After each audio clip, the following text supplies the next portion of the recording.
So fans, today we are studying oculomotor nerve and the trochlear nerve together in one single video. The reason being that both nerves are associated very closely to each other. Both the nerves are having the same functional component. Both the nerves are motor in nature. Both the nerves have the same origin site. Both the nerves have the same supply site. Both the nerves supply the eyes. They work together with each other. And इन्हें एक साथ पढ़ने का फ़ायदा ये भी है कि इसे हम ज़्यादा जल्दी एब्जॉर्ब कर पाएंगे। मेरा नाम है डॉक्टर सनोबर और आप देख रहे हैं माय न्यूरो हब और हम चल रहे हैं अपने क्रेनियल नर्व्स को लेकर।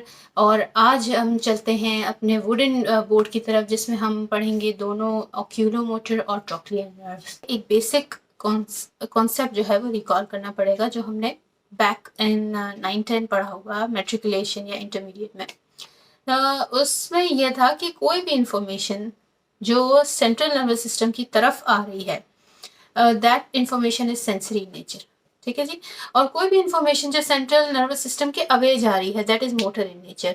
हाथ का किसी गर्म ऑब्जेक्ट पे लग जाना और सेंट्रल नर्वस सिस्टम की तरफ, इस सेंट्रल नर्वस सिस्टम ने इस चीज को रिकॉग्नाइज कर लिया कि हमारा हाथ किसी गर्म ऑब्जेक्ट पे लग गया है, दैट इज सेंसरी इंफॉर्मेशन। और सेंट्रल नर्वस सिस्टम ने प्रोसेस करके उस हाथ को विड्रॉ कर दिया उस गर्म ऑब्जेक्ट से, दैट इज मोटर इंफॉर्मेशन। तो कोई भी सेंसरी इंफॉर्मेशन जो सेंट्रल नर्वस सिस्टम की तरफ आ रही है it occurs through the efferent fibres. And कोई भी इंफॉर्मेशन जो सेंट्रल नर्वस सिस्टम के अवे जाके हमारे मसल तक जा रही है that occurs via efferent fibres. Oculomotor and trochlear nerve are both motor in nature, so their functional component is primarily consisting of the efferent fibers, which are general somatic efferent and general visceral efferents. ठीक है जी। अच्छा जी, सो हम आ गए हैं अपने एक wooden board की तरफ जिसमें मैंने एक डायग्राम प्लेस की हुई है। और ये डायग्राम अगर आप याद करें प्रीवियस वीडियोस को तो ये डायग्राम है मिड ब्रेन की।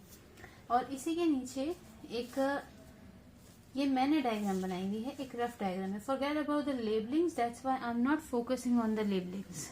मकसद आपको ये समझाना है कि ऑक्यूलोमोटर और ट्रॉक्लियर नर्व के जो न्यूक्लियसेस हैं उनकी कहाँ पर प्लेसमेंट हुई हुई है। उनकी कहाँ प्लेसमेंट हुई हुई है कि इसी डायग्राम को मैंने एक रफ यहाँ पे बना दिया है।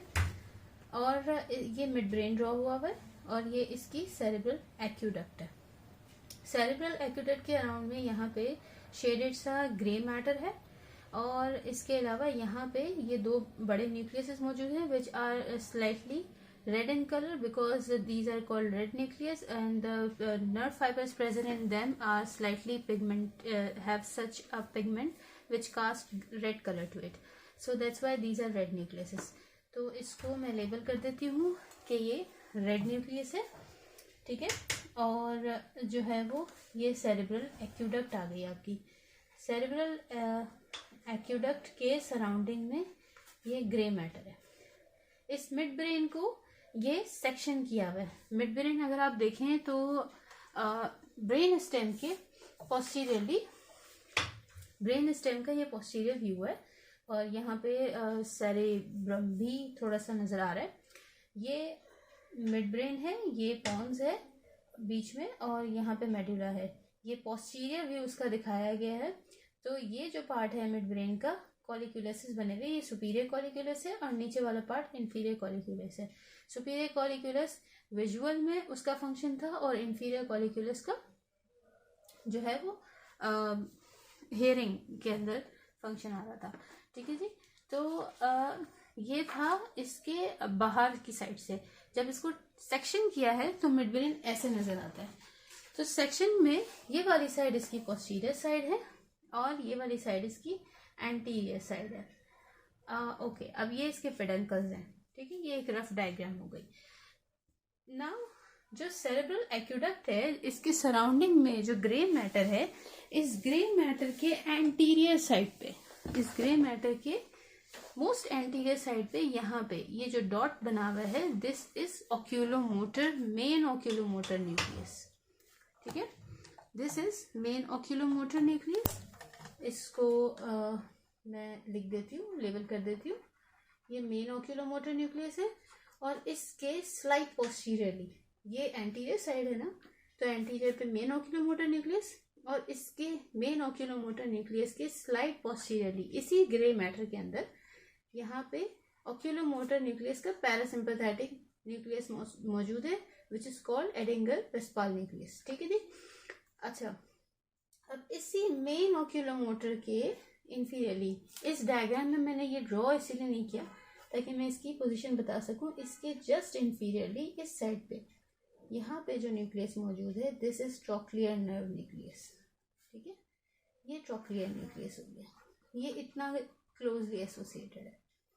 अब जो ऑक्यूलोमोटर नर्व है वो इस मेन ऑक्यूलोमोटर न्यूक्लियस से निकलने के बाद रेड न्यूक्लियस से पास होती हुई एंटीरियर साइड पे निकल जाती है। ठीक है, ये रहा मेन ऑक्यूलोमोटर न्यूक्लियस, ये गई रेड न्यूक्लियस में और फिर ये ऐसे बाहर निकल आती है। ठीक है, और कहाँ निकल आती है? आपके इंटरपेडिकुलर फोसा में। ये रहा ये जो फोसा बनता है, दिस इज इंटरपेडिकुलर फोसा, इसमें ये निकल गई ऑक्यूलोमोटर नर्व। ठीक है जी। अच्छा, ऑक्यूलोमोटर नर्व निकल गई। अब क्या होता है कि ये जो ट्रॉक्लियर न्यूक्लियस है, इस ट्रॉक्लियर न्यूक्लियस से जो फाइबर्स हैं, नर्व फाइबर्स जो हैं, ये इस all the way around the central grey matter, ये जो ग्रे मैटर है इसके पूरा सराउंड करने के बाद ऐसे पोस्टीरियर साइड पे निकल जाएगी। Trochlear nerve nucleus, trochlear nerve जो होती है उसका सबसे ज़्यादा अनयूजुअल जो है वो कोर्स है। ठीक है, न्यूक्लियस मैंने आपको बता दी, और ये किस तरह से मिड ब्रेन को लीव करती है, ऐसे जैसे ही लीव कर गई इस पॉइंट पे, मिड ब्रेन को जब ये लीव करती है, लीव करने के बाद इस पॉइंट पे ट्रॉक्लियर नर्व डेक्यूसेट हो जाती है। ठीक है, यहाँ पे डेक्यूसेशन नजर आ रही है। Trochlear nerve is the only cranial nerve which emerges from the posterior side of the brain stem. अच्छा, इसमें एक बात है जिसे आप कंफ्यूज बिल्कुल ना कीजिएगा कि सिर्फ मेन ऑक्यूलोमोटर से नर्व निकल रही है, क्या पैरासिम्पैथेटिक न्यूक्लियस जो है वो वहाँ से क्या जो फाइबर निकल रहे हैं वो नर्व का हिस्सा नहीं है, वो बिल्कुल नर्व का हिस्सा है। Together the fibres from the main parasympathetic nucleus and the main oculomotor nerve nucleus, ये दोनों जो है वो कंबाइन होकर ऑक्यूलोमोटर नर्व बना रहे होते हैं। ठीक है जी। Now the main oculomotor nucleus which is this one, now look into this diagram. The main oculomotor nerve nucleus over here, it receives corticonuclear fibers from the cerebral cortex. ठीक है जी। It receives the tectobulbar fibers from the superior colliculus, ये रहा superior colliculus, और यहाँ से tectobulbar fibers जो है वो निकल के आ रहे हैं यहाँ पे। ठीक है जी। अच्छा, other than that it receives the fibres from the medial longitudinal fasciculus. ये जो मैंने यहाँ पे डैश हैश जैसा बनाया हुआ है, this is medial longitudinal fasciculus, यहाँ से भी फाइबर्स जो है वो इस मेन ऑक्यूलोमोटर न्यूक्लियस की तरफ आते हैं। ठीक है जी। क्या क्या हो गए? कॉर्टिकोन्यूक्लियर फाइबर्स हो गए, टेक्टोबल्बार फाइबर्स हो गए, और मीडियल लॉन्गिट्यूडनल फाइबर्स से मीडियल लॉन्गिट्यूडनल फेसिकुलस से फाइबर्स यहाँ पे आते हैं मेन ऑक्यूलोमोटर न्यूक्लियस पे। और जो पैरासिम्पैथेटिक न्यूक्लियस है विच इज दिस वन, ये जो पैरासिम्पैथेटिक न्यूक्लियस है, इस पैरासिम्पैथेटिक न्यूक्लियस की तरफ फाइबर्स कहाँ से आ रहे होते हैं? इस पैरासिम्पैथेटिक न्यूक्लियस की तरफ फाइबर्स आ रहे होते हैं प्रीटेक्टल न्यूक्लियस की तरफ से, जो कि डायरेक्ट और कॉन्सेंट्रियल लाइट रिफ्लेक्स के अंदर काम करता है, और कॉर्टिकोन्यूक्लियर फाइबर्स आ रहे होते हैं because of which it helps in the accommodation reflexes. और पैरासिम्पैथेटिक न्यूक्लियस का काम क्या है? As mention in the last videos, इस यहाँ से पैरासिम्पैथेटिक न्यूक्लियस से जो एक्सॉन्स निकलते हैं, वो एक्सॉन्स जो है वो प्री गैंग्लियोनिक है। वाई? क्योंकि ये जो फाइबर्स हैं ये जाएंगे सिलियरी गैंग्लियन की तरफ। सिलियरी गैंग्लियन को लीव करने के बाद these fibres are called post ganglionic fibres. They will go to through the short ciliary nerves to the constrictor pupillae of the iris and the ciliary muscle, because of which it helps in accommodation reflex. Now let us talk about the trochlear nucleus. Trochlear nerve से fibre कहाँ से आ रहे होते हैं ये देखने के लिए मैंने ये एक डिफरेंट पिक्चर यहाँ पे पेस्ट की है, और इसमें ट्रॉक्लियर नर्व का कोर्स भी नजर आ रहा है, but this will remain the same. So trochlear nerve देखें पोस्टीरियर साइड से लीव कर रही है, मिड ब्रेन को जस्ट लीव करने के बाद इट इज डेक्यूसेटिंग। अब ये जो ट्रॉक्लियर नर्व न्यूक्लियस है, it is receiving the corticonuclear fibre from the cerebral hemispheres. It is receiving the tectobulbar fibers from the superior colliculus, and it is receiving the fibers from the medial longitudinal fasciculus. This one is the medial longitudinal fasciculus. Medial longitudinal fasciculus की वजह से trochlear nerve oculomotoric nerve के साथ connect होती है, and not just they are connected together, but they are being connected to the 8th and the 6th cranial nerve as well. Now let's discuss the course of the oculomotor nerve. The oculomotor nerve emerges on the anterior side of the midbrain, as circled over here.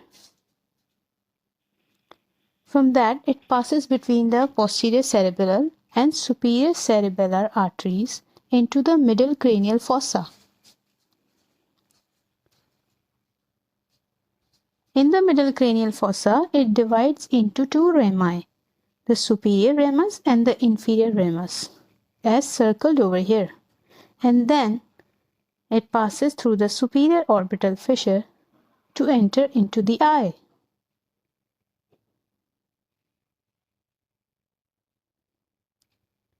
It supplies the following muscle of the eye: the extrinsic muscle of the eye, the superior rectus, the inferior rectus, the medial rectus, the inferior oblique, and the levator palpebrae superioris. In the extrinsic muscle of the eye, it supplies the constrictor pupillae and the ciliary muscle through the parasympathetic nucleus. Oculomotor therefore functions to lift the upper eyelid upwards, turn the eye downwards and upwards and medially, and constrict the pupil and accompanies the eye. Trochlear nerve course. Trochlear nerve is the only cranial nerve that is emerging from the posterior side of the midbrain. From the trochlear nerve nucleus passes surrounding the gray matter, leaves the midbrain from posterior side, and immediately it decussates. It passes through the middle cranial fossa, and through the superior orbital fissure it enters the eyes. It supplies the superior oblique muscle of the eyeball, and it functions to assist the eye turning downwards and laterally.